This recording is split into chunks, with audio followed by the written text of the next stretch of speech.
I mean, it's part of the anarchist philosophy. If people are starving, you don't write a letter to your congressman. The idea of direct action is that if people don't have enough food, you take it. Welcome to the new Archiects. It's been a long time, and we got a great show for you tonight.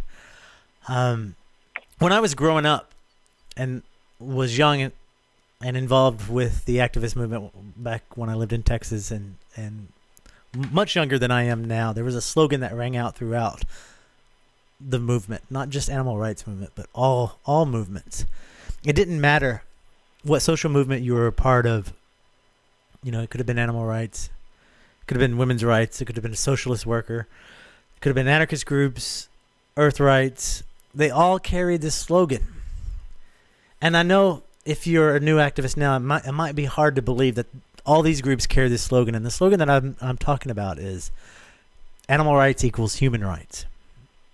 Back then, it actually meant that we were all working on the same goal, even if our campaigns focused on different things that were not directly related to the cause that we cared deeply about. I mean, for example, you could have been an animal rights activist, and if the IWW needed people in the streets, needed to have your voice, animal rights activists worked with IWW. The same with if the IWW helping out, other issues. Like there's a women's rights group that needed people on the street and they needed, feet on the ground. They were there. It was like that old saying, you scratch my back and I'll scratch yours. But within these movements, they had deeper connections. They met something more. This philosophy was a way that we could all work together and try to make the world better. I mean, there was a time in my life where we would go down deep in the woods of Houston, and it would be animal rights activists. It would be Black Panthers. It would be the American Indian movement. It would be women's groups. It would be every group that was out there trying to make a social change would come together for this weekend. And you know what we did during that weekend? We sat there and listened to each other. We had workshops where we could learn about the other person's issues. Not only did we learn about their issues, we understood why they were doing the things that they deeply believed about. We learned how to become better activists. We learned how to become better people. And by becoming a better people, we became a better community. We became a strong community. But now it seems that groups and ideologies, and yes, I'm taking it to the extreme on this next statement, but it seems like they have closed down themselves and become more focused on single issues and become more hardline on not sharing tactics and not sharing methods and not sharing the passion why you're out in the street. It's just like, oh, this group is doing something. They're not doing it really well. Why are they even doing this tactic? It's like it's become more and more infighting involved instead of what we are supposed to be doing, and that's supposed to make this world a better place for every living person and animal and tree and everything that is on this earth. We're supposed to be making it better, but somehow we lost this focus. I think even part of it, too, is that, the journey of sharing tactics and solidarity was a life, a good life that you made for yourself, with these other groups in parallel until the lines completely blurred. Now I don't know if it's because of kind of the dissolution of any kind of community space, or just the addiction to convenience. The digital age has become a place where theories of resistance and activists, can try and communicate, but not really face to face, on the street in daily life, share tactics and ideas and that emotional catharsis that comes from knowing that you're building a better world inside this one that sucks and is filled with pain and contradiction. But yeah, I think, the start of it, there's probably scholarship and other folks arguing in various forums right now about Occupy, and it's still happening. So there's no need to carve its epitaph or even really try to understand it or academicize it. But I do remember, at least in my hometown in Richmond, in the first weeks of it, and even in the lead up to it, there was a lot of solidarity because it was this power of people being in a public space, organizing and trying to transform their lives in this moment. They were being echoed in public and municipal spaces all over the world, in cities in America that didn't have any. I mean, the living memory of activism, especially in a lot of conservative or Midwestern cities, Southern cities, only goes back to the Civil Rights Movement, and even the hippie counterculture didn't have like a street-level, thoughtful political presence in the shared civic history. But I know for one thing that my band was drafted, and like any other musician and artist, that was inspired like to play benefit shows and build up the Food Not Bombs bank money because the IWW, the anarchists, the queer activists, and everyone, just like you said, like going into the woods of Houston and reminding us all that Houston has woods, which is awesome. But we're getting together to build up a food bank to feed the people that were going to be camping out, and whether they were Catholic workers or Black Panthers or just students that were kind of, I wouldn't say shopping for a cause, but trying to invest their present in something that was real. But I think the problem with Occupy and the critiques that I've already laid out was that, and this is a strange way to put it, but like it was inclusive to a fault, and it allowed itself to get diluted and not necessarily, and sure, city to city, it was very different. So it's a schizophrenic thing to try and pin down, but there wasn't a particular way of solving problems when they arose, and that's what I think your youth as an activist before the digital age would be a good example of, where there's problem solving was the first step in people having solidarity. Yes, and so with that said, with the idea of us all coming together, no matter what our social belief is, as long as we all agree that we are here to make the world a better place.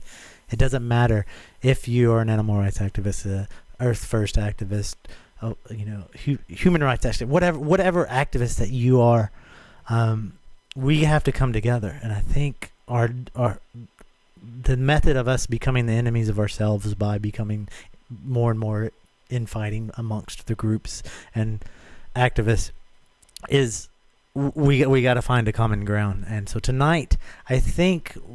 I believe, I know that we have an issue that we can all come together on. Vegan, non-vegan, anything we can come together on and solve this problem. And it's a topic that we talk about a lot on the New Architects, and that's the issue of slavery. And there is a wonderful group, all volunteer group that's out there that is actually working on this issue, and we've talked about the group before, and that's the Food Empowerment Project. And we have Lauren once again. Welcome to the show, Lauren. Thank you both very much. And we're here to talk about the Food Empowerment Project and slavery, and all of this will spill out in the next however long it takes us to get it out there. But let's start off with Lauren. Give us a kind of a rundown of what the Food Empowerment Project is for the people who haven't heard the previous shows, and we'll take it from there. Sure. We are a Food Empowerment Project, a vegan food justice organization. So our organization is trying to do our part to stop the oppression and suffering that's taking place in the world based on our food choices. So as a vegan organization, we're doing what we can to stop the suffering of animals in factory farms and slaughterhouses, or any animals that are raised and killed for food. Then by doing so, we're encouraging people to pick up a plant-based diet. And so we also are concerned about the treatment of the farm workers in the fields. So we feel very strongly that we always need to lend our voices to the farmers, making sure that they're getting paid a living wage, to make sure that they're getting shelter, that they're getting water, that their rights are being met, which quite frankly, their rights are not being met right now in this country. And they're the ones who put our food on our table. So that's a big part of our work. We also work on just kind of like shining the spotlight on negligent corporations such as Coca-Cola Nestle for the problems that they have, union busting, water privatization, and of course they're really not free of animal suffering either in terms of Coca-Cola sponsoring rodeos and things like that. But a big part of our work is related to the chocolate slavery issue, and which I know we'll talk about tonight. And another one is our work on access to healthy foods in communities of color and low-income communities, where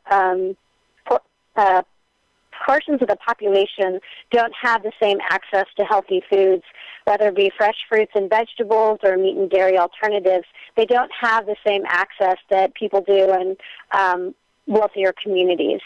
And so we work on this in a variety of ways. One is, of course, getting the word out, but we've also done specific work in Santa Clara County, which is known as the Silicon Valley. So really, those are kind of the highlights of the work that we do.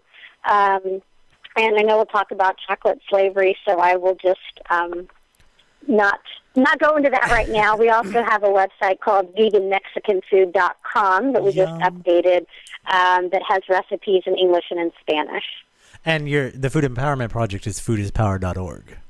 Yes, foodispower.org. Yeah, thank you. Yeah. So it's been roughly, give or take a couple of months, roughly a year since the Food Empowerment Project started publicly working on the chocolate slave issue in the Ivory Coast. Why don't you tell us a little bit of background about what the chocolate slave issue is and what you have done over the past year to help build the database of the companies who support slave chocolate and to get the word out to the people. Absolutely. So basically, it's West Africa. When you talk about slavery in the chocolate industry, it's pretty much West Africa that we're talking about, which includes the Ivory Coast and Ghana. There are other countries, but those are the main ones. So basically about 75% of the cacao, which is basically cocoa, comes from these two countries. So what happens is that I don't think a lot of people know about it, and I think that the people who hear something about chocolate and slavery, they don't really want to know the details. And so we really try to do what we could to make sure that people know what's going on. As a vegan, I first learned about this in 2000 on a BBC report where they were talking about they did an interview with someone who had escaped from slavery, actually, in the cacao industry. And what he said to the interviewer was, when he was asked, what would you say to a Westerner who still eats chocolate? And the response of the individual was, I would tell them that they're biting into my flesh and they're biting into my suffering. And as a vegan, I thought to myself, well, that's what a non-human animal would say too. And there's no way I can contribute to this industry. So I made a decision at that point in time. Again, I was running another nonprofit at the time focused on factory farming and veganism. But it hit me. And I learned more as time went on. Is when we started Food Empowerment Project, we knew that we wanted this to be a focal point in what we worked on because so many people don't know what's going on. And what is going on is that children, primarily in two countries, in Burkina Faso and Mali, are sometimes kidnapped. They may be walking in the markets with their parents, maybe 8 years old, 12 years old, and then they're missing. They disappear.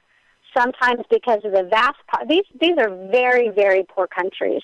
Sometimes due to the vast poverty, the families do encourage the children to go and work because they think they're going to get paid.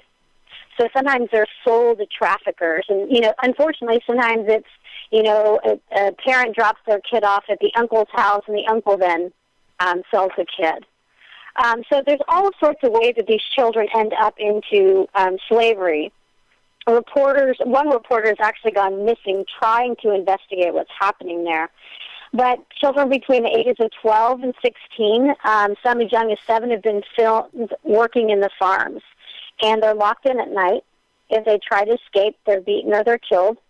In terms of their working conditions, they work sunrise until sunset. They're climbing the cacao trees to cut the pods off, and they're using machetes. And we're talking about tiny young children carrying these large machetes. They're dangerous. And a lot of these kids, if you see pictures of them, they have scars all over them. These cacao pods that they're carrying are very heavy, and if they don't walk fast enough, sometimes they're beaten or they're threatened if they don't move fast enough. They're also exposed to the chemicals. Just like any farm worker is in the United States, these children are exposed to chemicals. So this has been a problem for a long time. Corporations have known about it. It's no secret. If you go to websites about Hershey and other companies, it's known that there's slavery going on in these areas. So what we did, what Food Empowerment Project has started, is that we started contacting companies who made chocolate. Again, as a vegan organization, we only contacted companies and are still contacting companies who make vegan foods that have chocolate in them. And we created a list. I don't know if you have any questions or if I should still just go on. You're good. You're good. Keep going. Okay. So we broke it down into different categories. And again, our criteria is this: no chocolate from West Africa. And this confuses people a lot because of different certification programs that are going on, such as Fair Trade, Rainforest Alliance, and other ones. Unfortunately, child slavery has been found on fair trade fields in Ghana. And again, to their credit, they remedied the situation. They took the children out, put the children in school. But it seemed to us that the problem is so endemic in West Africa that we cannot recommend them. It'd be like saying, okay, here's a cake, and it may or may not have eggs in it. As a vegan, we wouldn't do that because the possibility that there's suffering involved, we wouldn't want to eat it. And that's the same way that we're looking at chocolate. We do not want to recommend any chocolate that comes from West Africa. That doesn't say we'll never approve chocolate that comes from fair trade fields in West Africa. But at this point in time, until they have a few more, when they go in and do their audits, they're not finding children, we can't do that. So in contacting all the different companies, we broke them down into different categories, which are the companies that we recommend, and these are companies who responded to us and told us where their chocolate came from, and it did not come from West Africa. We also had companies that we just, at the day, couldn't recommend. Everybody was concerned about Scharfenberger, which does make vegan chocolate, but they're owned by Hershey, so we couldn't recommend them. Our we have a cannot recommend, but are working on the issue in various ways. And basically, those are companies that may be listed as fair trade, or they may be working on the issue, but we can't put them on our recommend list because they are still sourcing from West Africa. Then we have companies who wouldn't even disclose where their chocolate came from. So they claimed it was proprietary information. And then we had the companies who wouldn't even bother responding to our request, which included a number of vegan companies. And it's really the entire I guess view of the slave chocolate industry is insane. I mean, like, I work in an organic food store, and people are hell bent on believing the stamp on chocolate and other foods that is fair trade. And you mentioned that you mentioned earlier that there are groups that go in there and pull the kids out and put them in schools. But there's reports. What makes, I mean, that's great, but the reports that I've seen, it's not so good. It's really bad. It's like, yes, they pull them out of the slave conditions, out of working the fields, put them in school. But the reports I've seen is that the schools that they're put in, the kids are starving because there's no money for them. They're not reunited with their families. They're just put in a school so the companies can feel, look, we've done something good. These kids are getting education. They're no longer working, and they end up working in the industry anyway, so they can at least have some food. And I think that is a horrible on-the-ground thing that they're doing. I mean, yes, I think it's great they're getting the kids out of the fields, but why is it falling so short where they just put them in schools and not reunite them with their families? Well, and at the end of the day, I mean, first of all, I really believe that fair trade meant a living wage, and it does not mean a living wage. So that was a shock, and we're still looking into that issue. But, the fact is, if they're still employing children and they're still not paying their workers, they're not being paid enough. I can't believe that every single co-op a person who's running a co-op in Ghana and the Ivory Coast, or even running one of these companies, is pocketing buckets full of cash. Yeah. These corporations who are making billions of dollars are not paying the people who are actually doing the work money. They're not paying them enough money. They're not paying the farmers of these farms enough to pay their workers, and there's no excuse for that. No. There's a great documentary that is out now. You can watch it on YouTube, and it's also on the website Zombie Popcorn in the New Architects section. It's called The Dark Side of Chocolate. Yes. And they break down the amount of money that the farmers are paid, how much the shippers are paid, and then how much it's sold on the stock market. And the numbers are insane. The difference between the gaps is just so shocking. Yes, common sense would tell you, yes, the stock exchange, you would get more money from them, but the fact that they're getting less than pennies per pound, from like not just poundage, but I forget what the measurement they called for the huge bag of the cacao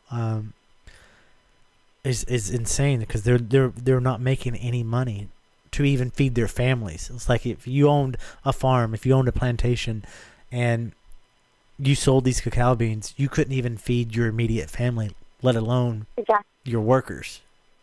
And how many houses does the CEO of Hershey's have? I mean, really. How can a consumer who wants to obviously contribute to ethical companies and not have blood on their hands with what they eat, especially, all things, but chocolate is obviously like a luxury and not a need, although some folks would disagree. But when you see a label like fair trade, and then there's all of these caveats and contradictions, how does that happen? Are these just sort of arbitrary, like business side, consumer-esque organizations that perpetrate fiction, and then people feel comforted when they see a label like that? Or are there people who start out with good intentions, but they drop the ball some way? Or are they being coerced by the companies that use this label? I think that each certification is different. I think that with the fair trade, absolutely started out with the best of intentions. And my understanding is that it is working in other areas, like maybe, say, coffee, but they may be trying to apply the same, I guess, requirements or criteria to the chocolate industry, and it's different. That we're talking about huge fields that maybe it worked out in, certain areas, but it may not be working in chocolate, and they may need to reevaluate how they've been doing it.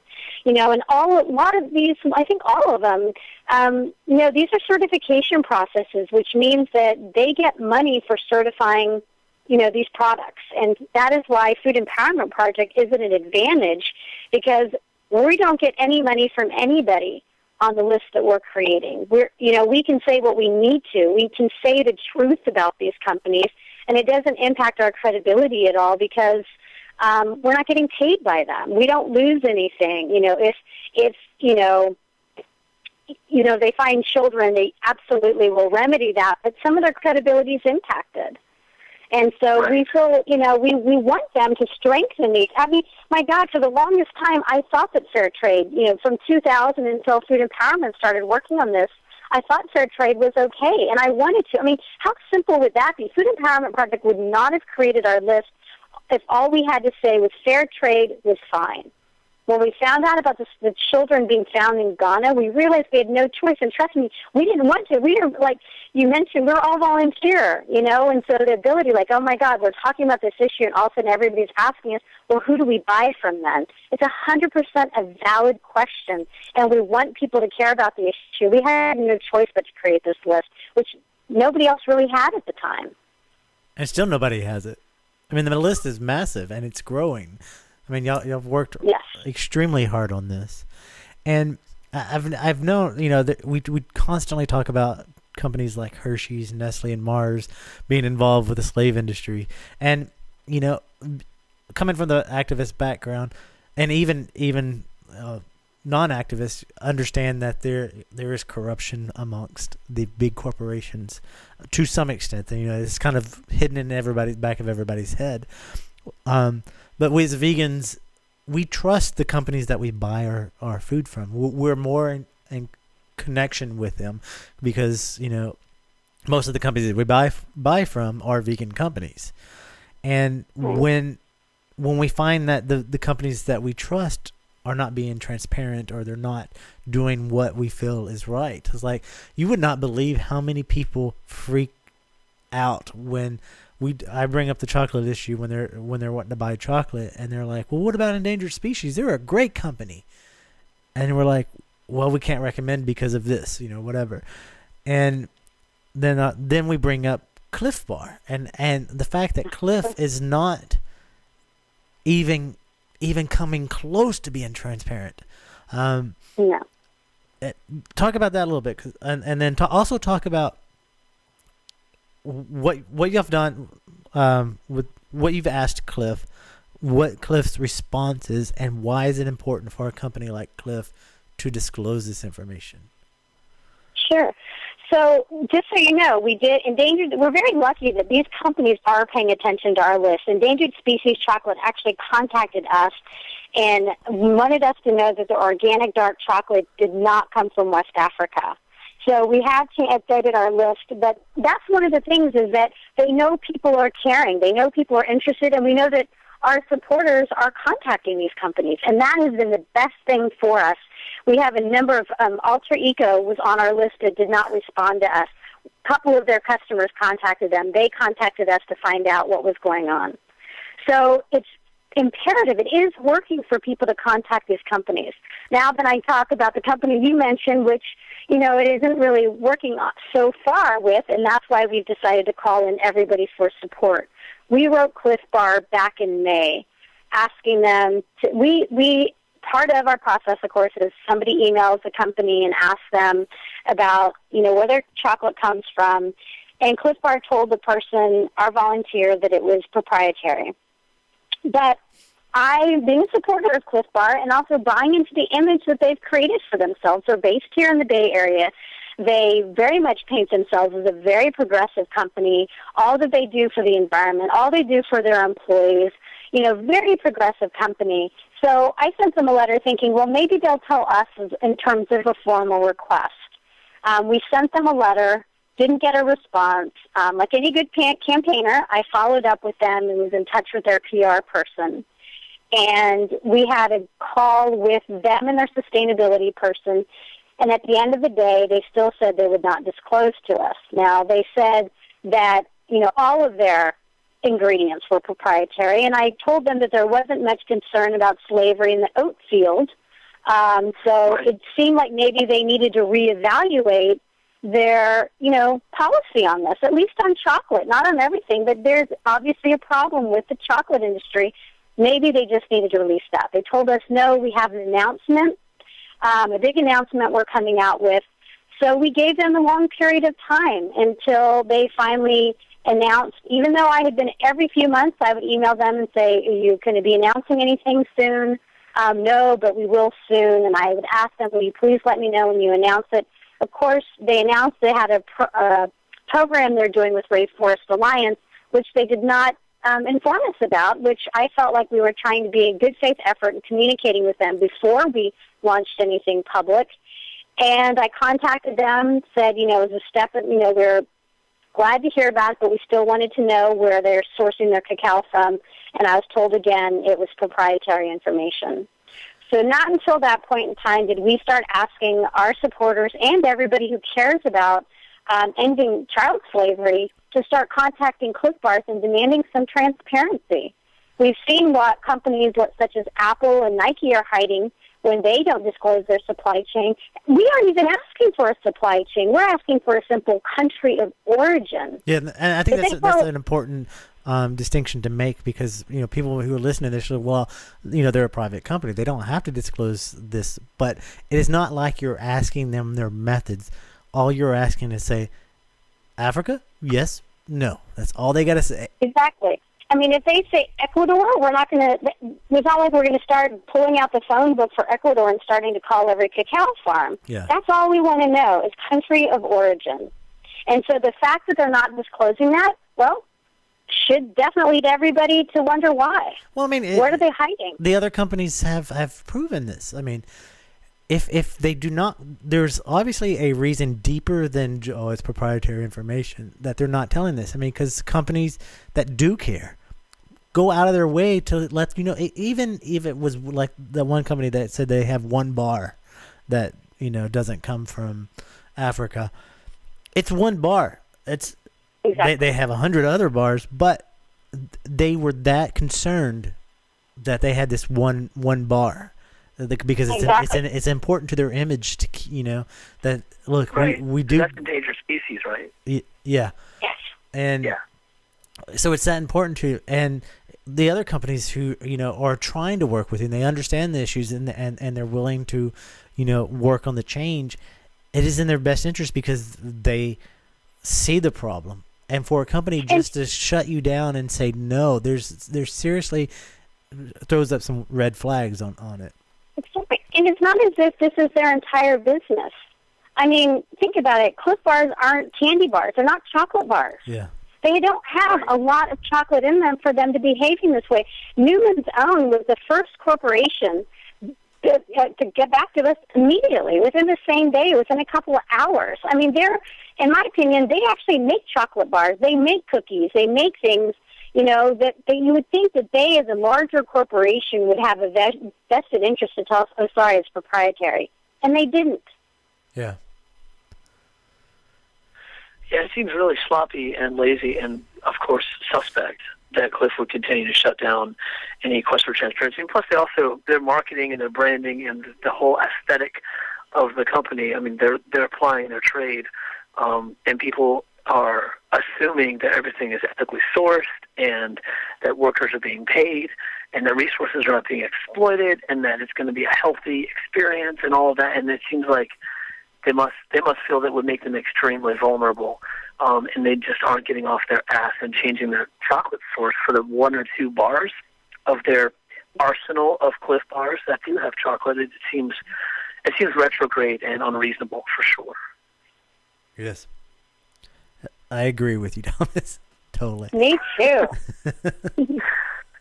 So, I mean, it's interesting to see this whole list because it seems like you guys give people a chance. Obviously, I mean, you have like a vetting process, and it's very your requests for transparency are in themselves very transparent. And I mean, it definitely seems like you've spent a lot of time putting together and dealing with public relations and the optics managers of these corporations. And it sounds like you've had some sort of surprising discoveries and folks that, like you say, like Newman's Own, that like you would think would have just blown you off and given you some boilerplate proprietary response, instead took the time to give you the details. And I mean, I think it's just the nature of like getting people to wake up and recognize that the companies that we are getting our food from and that, the everyday stuff, like, really need it. The proprietary value of ingredients and sources isn't an ethical, way to go, I think. And it's very important for all of us to know that we have rights and ethical rights to understand the impact on humans and animals that is being made, and that the company's claims can be borne out, real or false. Absolutely. And, we've tried to be completely transparent where the companies are. We have a link for how we come up with our list. So we are doing our best to be 100% transparent for the companies as well as for anybody who cares about the issue. And to some degree, every so often, I feel like it's better for the companies who we can't recommend, but who at least responded. I mean, any of these companies could go to our website and see what our criteria is and say what they think we want to hear. But at the end of the day, they're being honest about it. Yeah. Versus a company who won't even disclose. I mean, it's right. just, there's something to be said about companies who are willing to come clean and accept where they are and who want to change versus a company who just doesn't even feel they need to answer to anybody. And that's what Clif Bar is telling their customers right now. They're not answering their questions. We're giving them an email that just basically is their PR email. When customers write them back again and ask for their question to be answered, which is, where do you source your cacao? They're still not being answered. They're treating like their customers, one, like they don't matter, and two, like they're stupid. That's the way I felt when I got the letter from them. When I forwarded it to you after I got the letter from them, I was like, Yeah. really? What is this? This is not even like they even took the time to read what I wrote them. Yep. They just saw, oh, it's about cacao. Just send them this thing that has nothing to do with anything really, and which that action also brings up another issue, and it's not just isolated to Clif Bar. I mean, all the majors do it as well, Hershey and Nestle, and it's the companies either creating their own stamp, kind of like Hershey's, Mars, and Nestle did, with the two congressmen that back in 2001 where they signed to end child slavery in Africa, all the way up to aligning themselves like as Clif did with the Rainforest Alliance certification. That stamp, in the eyes of consumers, means something. They put a lot of faith in that. Can you talk to what the Rainforest Alliance certified stamp means now on the Clif Bar, on their products, and why they would want to do this, and why it's not really that effective? Well, a lot of these certification programs, they're just certification schemes at the end of the day, and they make a profit from all of these companies that buy into them. We don't, I think that anybody should go to the Rainforest Alliance website to see what their standards are, but they aren't, they're not the highest. There has been child labor documented in a farm in West Africa. It's hard for us because, we kind of want to stay away from these certification schemes when we talk about the issue because at this point in time we find them to be worthless. So the fact that they're still finding children in these farms is a problem. We do have, I'm trying to find it right now, but we do have, how it's only a certain percentage of the cacao that has to be Rainforest Alliance certified. Actually, they called us. Rainforest Alliance called us. And they want to have a conversation with us regarding our statements about their standards. So we got their attention. Oh, that's good. That's good. Yeah, but we want Clif Bar's attention. Yeah. Well, I mean, I think you said that, like the certification is just that there's the standards aren't consistent or robust or independent of the industry, and that they make claims and perpetrate a fiction on consumers, and that there needs to be a debunking and an overhaul and a resistance to these certification groups in general, or that they just need to become better at it. Well, it's so hard because, according to Robin Romana, who did Dark Side of Chocolate, which the second one is coming out, he told us that there's about over 500 certifications out there. And that's, we started, we actually were going to put on our website what all the different certifications were, what they meant, and how they worked on these different angles of environment, of labor, of child slavery, everything. And once we found out there were over 500 of them, we realized it was impossible for us to do so. But you know what's amazing? Mm-hmm. You know what's amazing about those 500 certifications?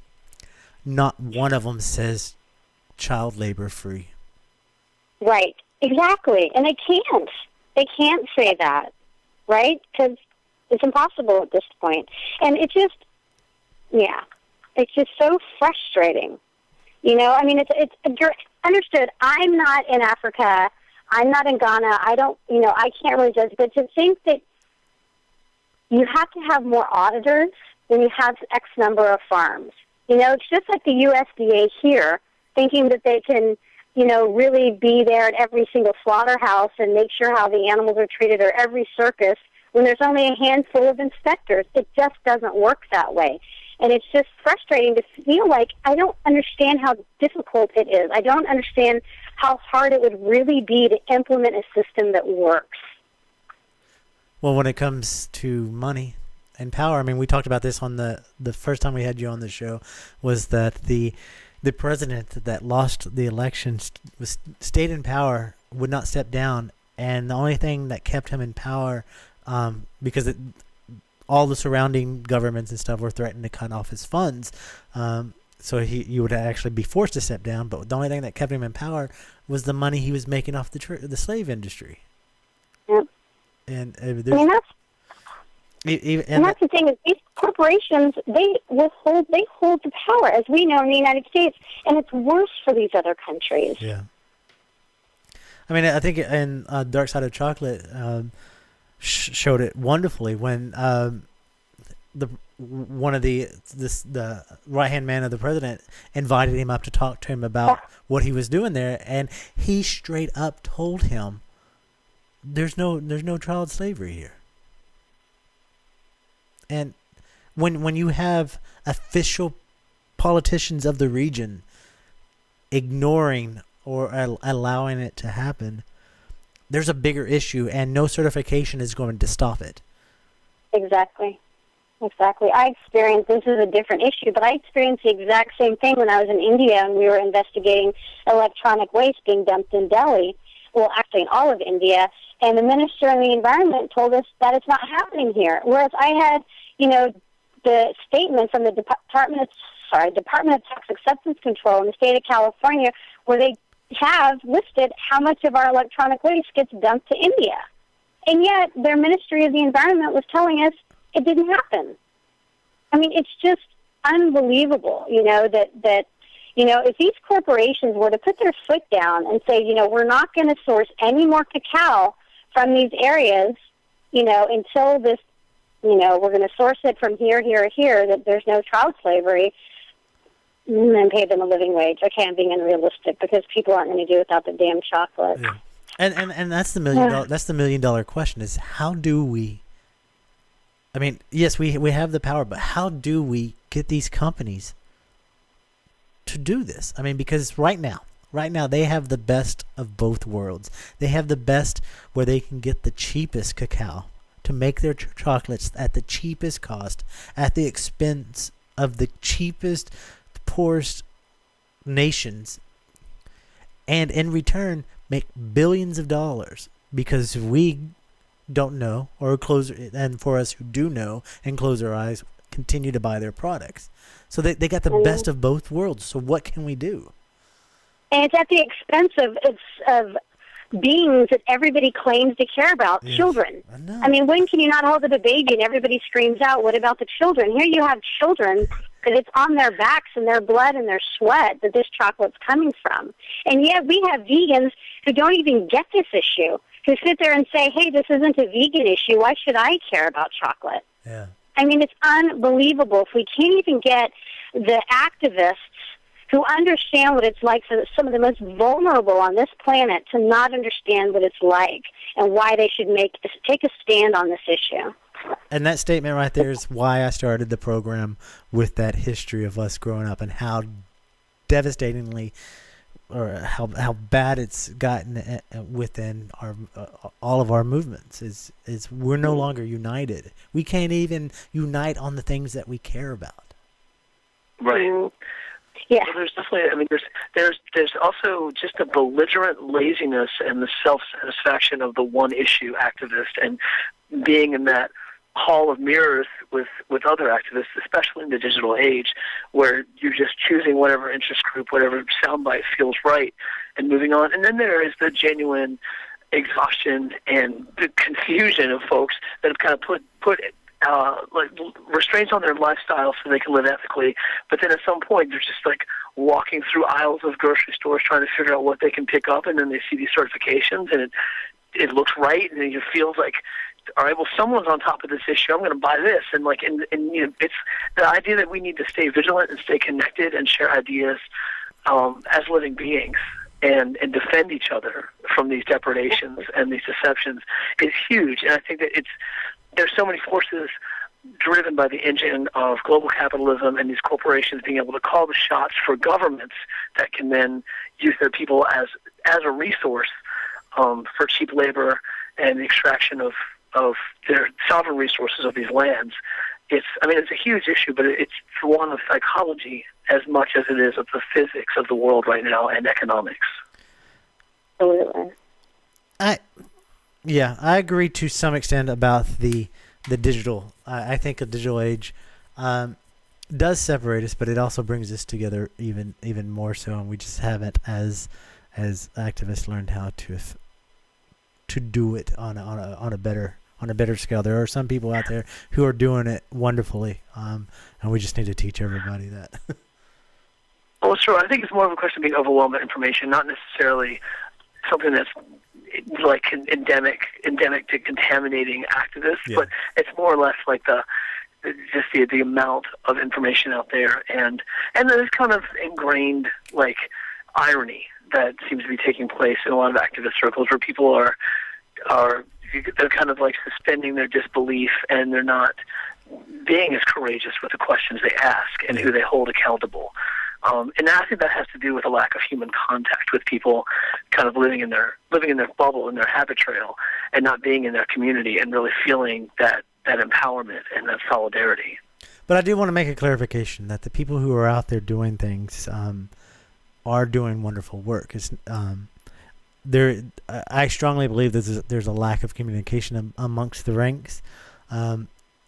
But with that said, I'm not saying that people who are out there doing things are not doing excellent work. It's just we're fragmented, and I just want to make that clarification. I'm not saying that everybody. But just like what Lauren was saying with the like animal rights activists, for example, wouldn't feel or wouldn't experience like being passionate about this issue because they would assume that it's human rights, child labor, or economic issue, and it wouldn't necessarily be their focus. But it's not being able to see that connection and not being able to feel that is a big problem. And I think that being able to expose these ideas from a platform of being vegans and being ethical consumers, as well as looking at the economics at the global scale and at the individual scale of child labor and slavery, it's a huge connection to make, and then I think it's going to help people feel more empowered with their choices. That is true. And also, go ahead. No, just that I think that some of it for me is that I got started in animal rights because of the injustice. Yeah. And the injustice of this is just palpable. And so for me, I'm always shocked at how other animal rights activists or other vegans aren't smacked with that same sense of outrage about it. Same thing with the farm workers. Like, how are they not just absolutely sickened by, one, this is all being done by the same hands of the corporations who are exploiting and killing animals, and two, it's the absolute injustice of a vulnerable being who we are exploiting and killing for our own end for the sake of what we put in our mouths. It's the same damn thing. I do not get how they don't understand it. How that same gut reaction when they think of a chick having the tip of her beak cut off isn't the same when they hear about 7-year-old children getting cut up all over their legs with machetes for cacao, for chocolate. And on top of that, again, I don't know why I keep going back to this documentary, but The Dark Side of Chocolate, there's a strong statement in there of where they talked about the conditions of selling these children, and they said that the contract, the agreement when you sell a child into to a plantation is you're free to work this child as much as you want for as long as you want. That's what when you hand over the money, that is the agreement. There is no, you work until, the sun goes down. If I, as the owner, want you to work 24 hours without rest, you will do that. And without pay, without anything. Without anything. If you don't do well, you don't eat. And I have the right to do that. Not that I would do that, but Yep. I mean, it's exactly what you said. It's everything that we as animal rights activists are yelling about that's happening to veal calves, that are happening to, broiler chickens, that are happening to every animal that lives their horrible lives in the factory farm system. And it's happening to our kind. It's happening to, to children. It is happening right now. It's, and for you not to want to even put 5 minutes into time to help is just really beyond comprehension. But it's not, and again, 3 of us will always focus on issues of activists and stuff because that's at the core of who we are. But it's not just activists who do this. I mean, take an example. where I work. When I first learned about this issue, when Lauren and I talked about it, I was hell-bent to get all of this slave chocolate out of the stores. And I used the Food Empowerment Project list of, chocolate that they cannot recommend as my guideline. And I talked to the owner of the store. We agreed that this is a terrible, thing that's happening in the world, and that we would do what is necessary to not support it.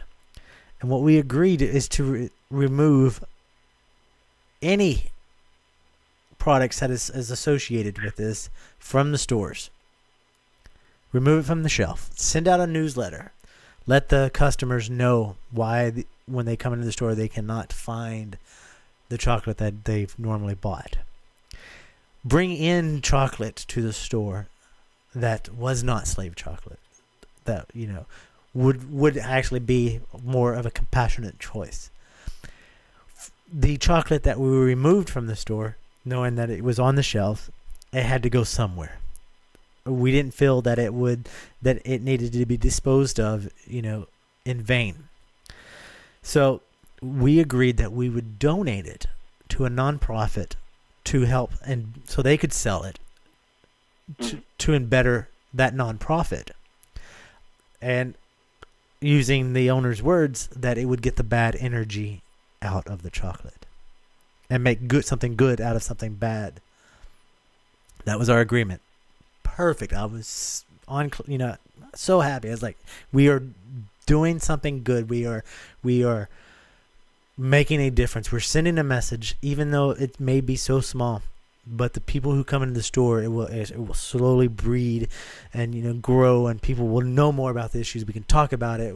We can even I was even going to make literature that I could hand out.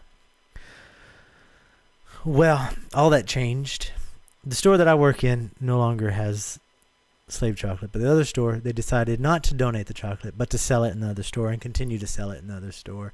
And feel that the comment that I got was like, yeah, if we start doing this on this issue, we're going to have to start looking at all the other issues, and then we wouldn't have any products on our shelf.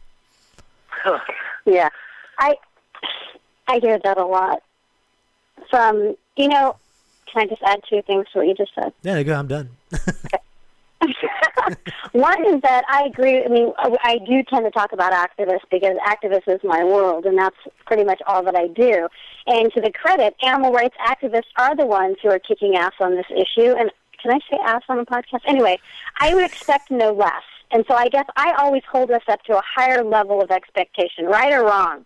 But I feel like we are fighting for justice and we are fighting for rights. So I expect us always to do more for the vulnerable. Second thing about that is when you talk about, then I would have to do it on this and that too.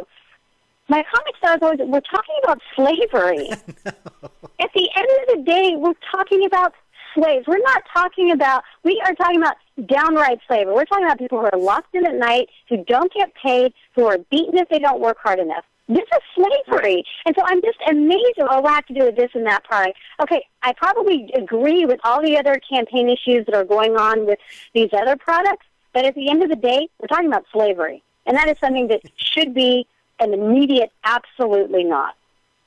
Right. Yeah. And that's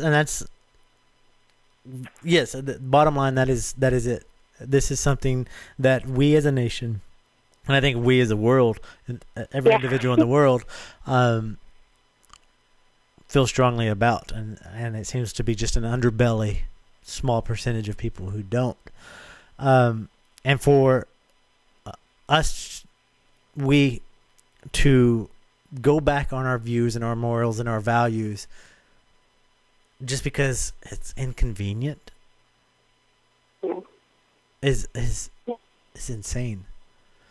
I think people almost don't want to look at it as clearly. It's the same thing with with choosing to be vegan. You get to that moment where you can no longer make excuses or turn away or dissemble that you are contributing to murder and the exploitation of the most vulnerable. And you can't see yourself as being that person anymore. And I mean, in a way, it's also self-actualization, like knowing that you exist and that you're alive. And because of that, you will fight injustice and you will fight suffering and you will educate yourself and share these ideas with other people too. It's like leaving that shell of being complicit and moving forward, and swimming upward with friends towards a more robust sense of justice and breaking that into the world. And it happens like in the world inside your mind and your heart at first, and then it moves out from there.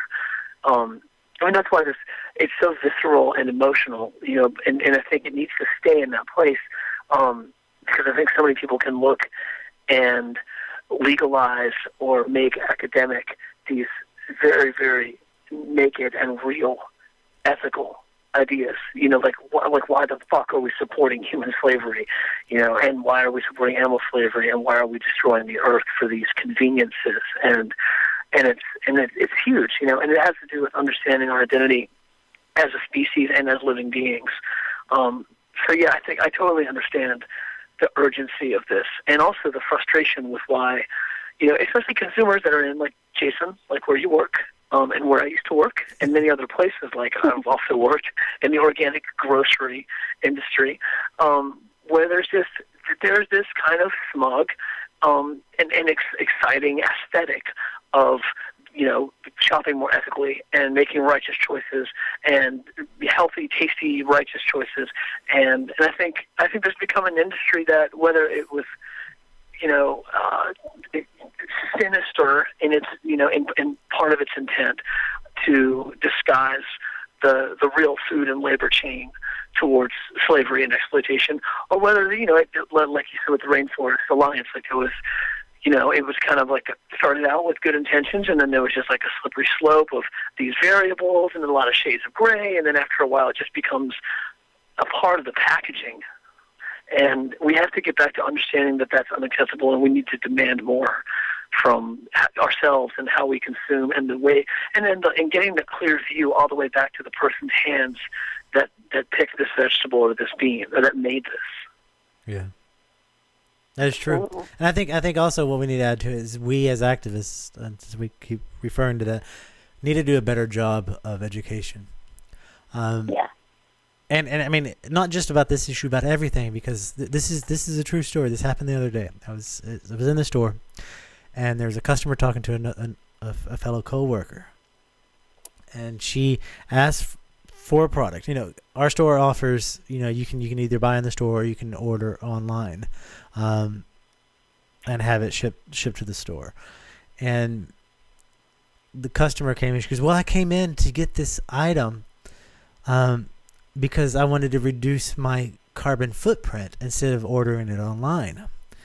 And I was like, there's something wrong with this. So I walked up and I was doing it to be helpful. I was like, you do realize by you taking this from the shelf, the same truck that would bring it in if you pre-ordered it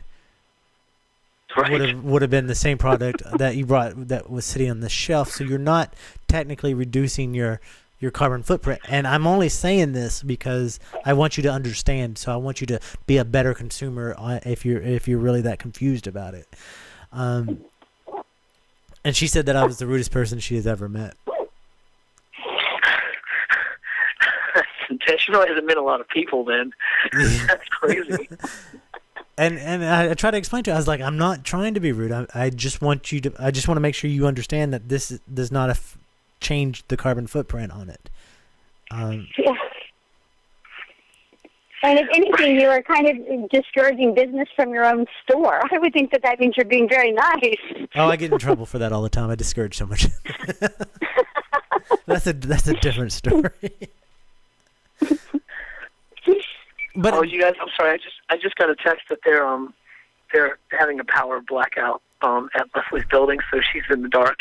I need to go pick her up. So I said, well, I'll sign off early on this podcast, unfortunately. But I want to say, Lauren, it's been a pleasure to hear your voice and to speak with you and learn. And Jason, as always, thanks for having me. I really appreciate it. Yes, as always. Take care. Thank you, Tom. I'll have to talk to you soon. Take care. Keep up the fight, Lauren. It's really inspiring. Thank you, as always. Thank you. Talk to you soon. Bye. Well, on that note, we're pushing that hour mark, so we should also wrap up our side of it. Hopefully, we won't have blackouts. But yeah. Oh, LA. So I mean, I guess the overall goal of this program that I would like, I guess the action stuff that I would like to see from this show is, one, definitely everyone go check out Food Empowerment Project and get involved. Food Empowerment Project is an all volunteer group. They are not being paid by any corporation. They are doing this out of a labor of love and a labor of importance.